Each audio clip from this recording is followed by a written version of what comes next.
ओम नमः शिवाय। नमस्कार दोस्तों, स्वागत है हमारे YouTube चैनल पिक जी के स्टडी में।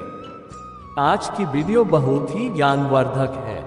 आज हम आपको कहानी के माध्यम से बताएंगे कि हवन में आहुति क्यों दी जाती है। दोस्तों, वीडियो पूरा देखें, तभी आपको पूरा ज्ञान मिल पाएगा। प्रिय भक्तों, वीडियो शुरू करने से पहले अगर आप चैनल को सब्सक्राइब नहीं किए तो सब्सक्राइब लाइक कर लीजिए, क्योंकि ऐसे ही ज्ञानवर्धक कहानी आप सभी के लिए हम लेकर आते रहते हैं। हवन में आहुति देते समय क्यों कहते हैं स्वाहा? अग्निदेव की दाहिका शक्ति है। स्वाहा अग्निदेव में जो जलाने की तेज रूपा दाहिका शक्ति है, वह देवी स्वाहा का सूक्ष्म रूप है। हवन में आहुति में दिए गए पदार्थों का परिपाक भस्म कर देवी स्वाहा ही उसे देवताओं को आहार के रूप में पहुंचाती है, इसलिए इन्हें परिपाकरी भी कहते हैं। सृष्टि काल में परब्रह्म परमात्मा स्वयं प्रकृति और पुरुष इन दो रूपों में प्रकट होते हैं। ये प्रकृति देवी ही मूल प्रकृति या पराम्बा कही जाती है। ये आदिशक्ति अनेक लीला रूप धारण करती है। इन्हीं के एक अंश से देवी स्वाहा का प्रादुर्भाव हुआ, जो यज्ञ भाग ग्रहण कर देवताओं का पोषण करती है।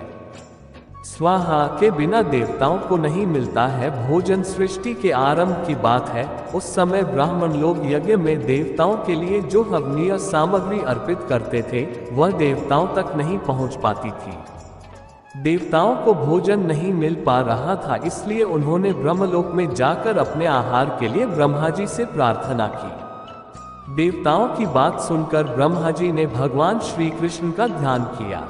भगवान के आदेश पर ब्रह्मा जी देवी मूल प्रकृति की उपासना करने लगे। इससे प्रसन्न होकर देवी मूल प्रकृति की कला से देवी स्वाहा प्रकट हो गईं और ब्रह्मा जी से वर मांगने को कहा। ब्रह्मा जी ने कहा, आप अग्निदेव की दाहिका शक्ति होने की कृपा करें। आपके बिना अग्नि आहुतियों को भस्म करने में असमर्थ हैं। आप अग्निदेव की गृहस्वामिनी बनकर लोक पर उपकार करें। ब्रह्मा जी की बात सुनकर भगवान श्री कृष्ण में अनुरक्त देवी स्वाहा उदास हो गईं और बोली, परब्रह्म श्री कृष्ण के अलावा संसार में जो कुछ भी है सब ब्रह्म है। तुम जगत की रक्षा करते हो। शंकर ने मृत्यु पर विजय प्राप्त की है। शेषनाग संपूर्ण विश्व को धारण करते हैं। गणेश सभी देवताओं में अग्रपूज्य हैं। यह सब उन भगवान श्री कृष्ण की उपासना का ही फल है। यह कहकर वे भगवान श्री कृष्ण को प्राप्त करने के लिए तपस्या करने चली गईं और वर्षों तक एक पैर पर खड़ी होकर उन्होंने तप किया। उनकी तपस्या से प्रसन्न होकर भगवान श्री कृष्ण प्रकट हो गए। देवी स्वाहा के तप के अभिप्राय को जानकर भगवान श्री कृष्ण ने कहा, तुम वाराह कल्प में मेरी प्रिया बनोगी और तुम्हारा नाम नागनजिति होगा। राजा नग्नजित तुम्हारे पिता होंगे। इस समय तुम दाहिका शक्ति से संपन्न होकर अग्निदेव की पत्नी बनो और देवताओं को संतृप्त करो। मेरे वरदान से तुम मंत्रों का अंत बनकर पूजा प्राप्त करोगी। जो मानव मंत्र के अंत में तुम्हारे नाम का उच्चारण करके देवताओं के लिए हवन पदार्थ अर्पण करेंगे, वह देवताओं को सहज ही उपलब्ध हो जाएगा। देवी स्वाहा बनी अग्निदेव की पत्नी। भगवान श्री कृष्ण की आज्ञा से अग्निदेव का देवी स्वाहा के साथ विवाह संस्कार हुआ।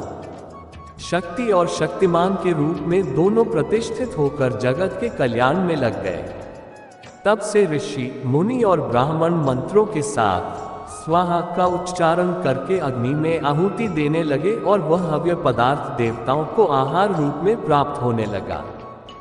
जो मनुष्य स्वाहायुक्त मंत्र का उच्चारण करता है, उसे मंत्र पढ़ने मात्र से ही सिद्धि प्राप्त हो जाती है। स्वाहाहीन मंत्र से किया हुआ हवन कोई फल नहीं देता है। देवी स्वाहा के सिद्धिदायक 16 नाम है। स्वाहा 2, वहने प्रिया 3, वहने जाया 4, संतोषकारिणी 5, शक्ति 6, प्रिया 7, कालदात्री 8, परिपाकरी 9, ध्रुवा 10, गति 11, नरदाहिका 12, दैनक्षमा 13, संसार सार रूपा 14, घोर संसार तारिणी 15, देव जीवन रूपा 16, देवपोषण कारिणी इन नामों के पाठ करने वाले मनुष्य का कोई भी शुभ कार्य अधूरा नहीं रहता। वह समस्त सिद्धियों व मनोकामनाओं को प्राप्त कर लेता है। कहानी अच्छी लगी हो तो चैनल को सब्सक्राइब लाइक कर दे, शेयर जरूर करें, क्या पता किसी का भला हो जाए। धन्यवाद।